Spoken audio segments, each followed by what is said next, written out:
Yom Hashem al Moshe, Od Nege Echod, Ovi al Paro.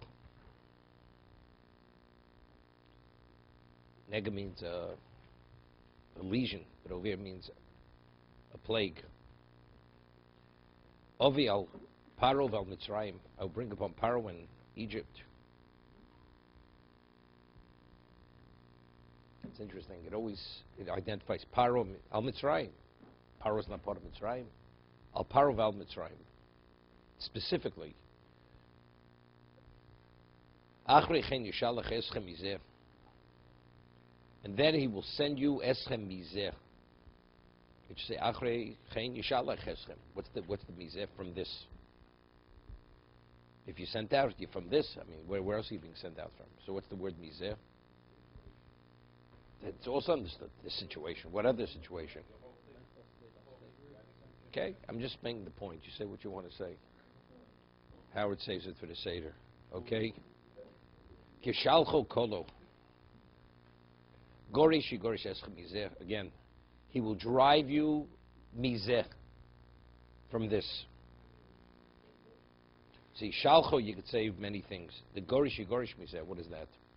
You know, we left Egypt.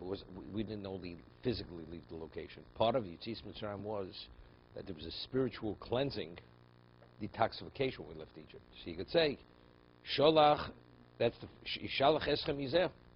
He will send you from what they did. What's the Gorish? The Gorish Eschem Yizeh. He will drive you from here. You will be driven Mizeh. Should say, Yishalach Eschem Yizeh, Kishal Kolo, and then Gorish Eschem. Not only will he send you, you can be driven out. Rashi, Kola Gemira, Kola Kulchem Yishalach. It's going to be complete.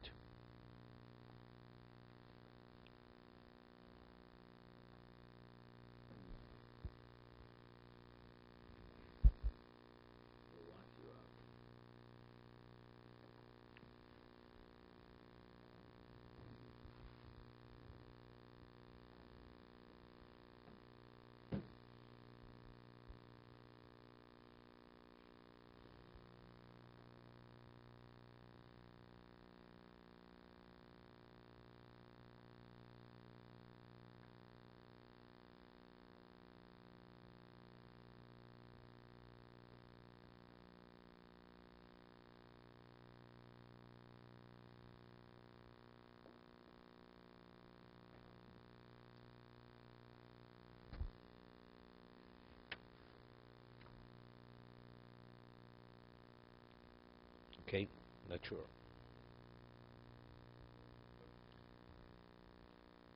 Yishalach eschem mizeh, I understand. You could say, you'll be sent out totally. Kishalchu kolo. What does he have to mention mizeh the second time? Gorish eschem mizeh. One mizeh is enough. What do we need two mizehs from this?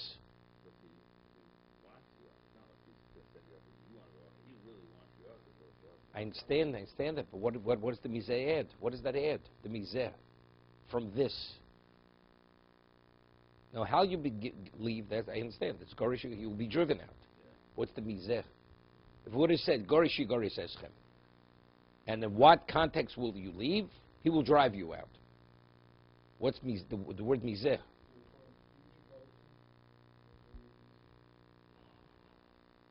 We got a prophet here. No, that has nothing, no. Okay, let's go further. The main thing is the question. We'll come up with an answer. Okay. Daber no, bosnayom. Please speak into the ears of the people. V'yishalo, ish be'yisraelu, v'yisha be'yisruso. Each man from his fellow, the woman from her fellow, klei chesed leizov, silver and gold vessels. Rashi, daber no, eino eloshim vakosha. He's pleading. Bevakosha mibcho hasirim al kach. Shlo yom oso tzadik Avrom. That tzadik Avrom should not say, Va'avodim vidu osam kim b'hem. He fulfilled the first half of the decree. They were enslaved, they were afflicted. The second half of what he said wasn't fulfilled. So it is the obvious. First, let's say Avram wouldn't come into the picture. If Hashem made a commitment, there's going to be A and there's going to be B. So, please ask them to borrow, otherwise I'm not keeping my word. I mean, you have to have Avram coming with a claim. Shloim Osa Tzaddik. Said that Tzaddik shouldn't have what to say. Right? What about Hashem said? I said you can go out with great wealth. And you ended up, because you didn't ask, you didn't go out with great wealth. Right? So what do you say?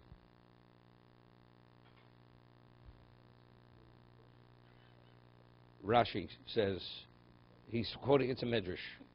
The reason why you should forewarn them, that's why he uses the word no, please. He's pleading with them. Ask them they have to borrow. They must borrow. So that Avram should have come with a claim against me. The first half of the Gzeir was fulfilled, the second half wasn't. Let's say Avram wouldn't come. Avram's not in the picture. Hashem made a commitment. You're going to be enslaved, you can be afflicted, you can go out with great wealth. So the second half has to be fulfilled.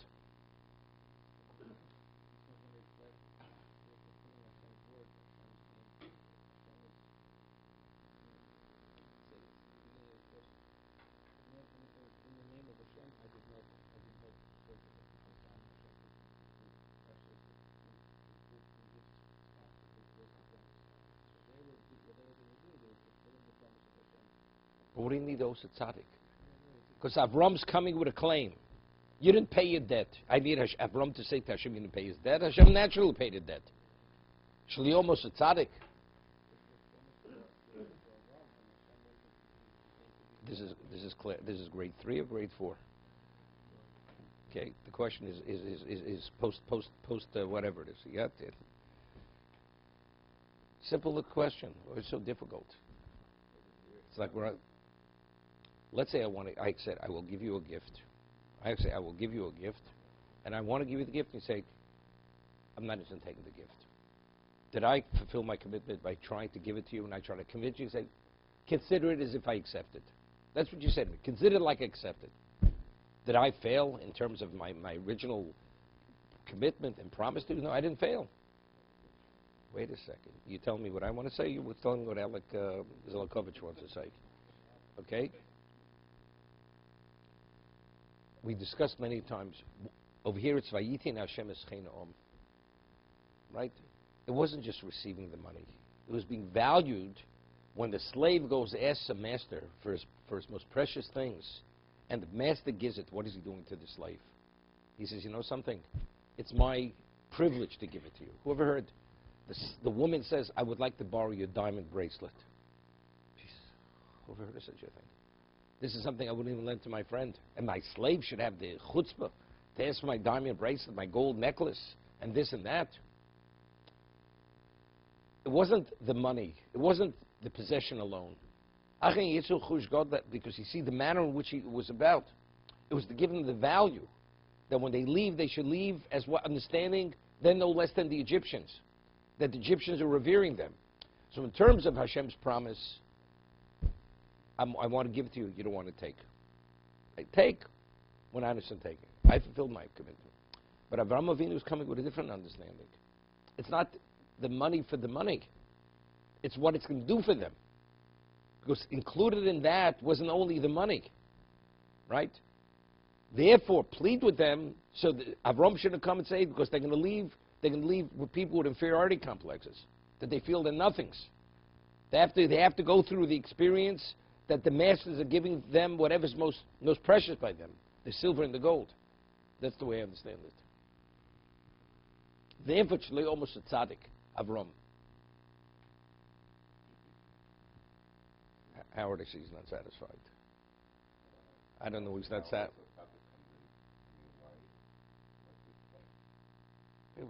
What is this? He made the promise to him. He should say no. No. There's another question. No, there's another question. He should say Shlomo Avram. All of a sudden we're from Shlomo Osa Tzaddik, right? What if talking the Tzaddik? Let's talk Shlomo Avram. Avram is the patriarch. Shlomo Avram. He's concerned about his children. What's Shlomo Osa Tzaddik Avram? All of a sudden we're calling him a Tzaddik.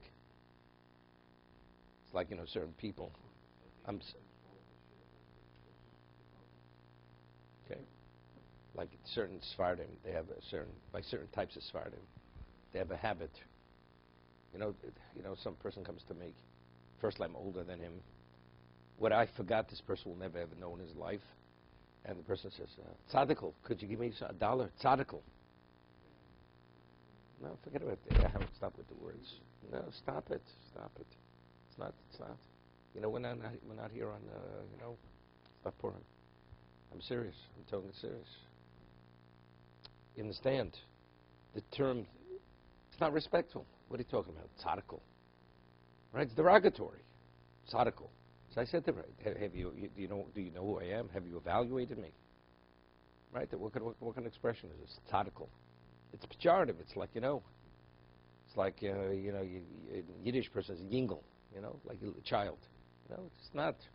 Avraham Avinu is called, in this context, Shaliyoma Osa Tzadik. The Tzadik shouldn't say. Shaliyoma Avraham. I mean, he has a claim. He has a claim. Let my pshat be the pshat. What is Shaliyoma Osa Tzadik Avraham? All of a sudden now in this context we're referring to him as Tzadik. What's the reason? What's the Tzadik?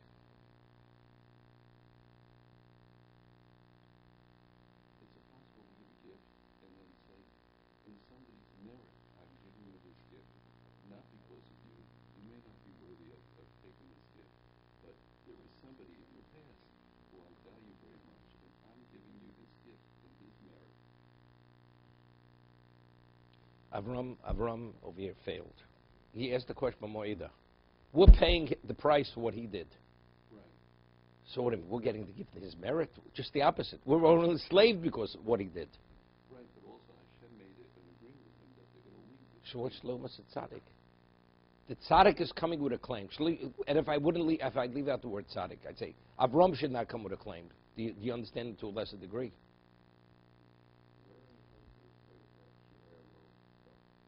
That's by having a child. It's having a child.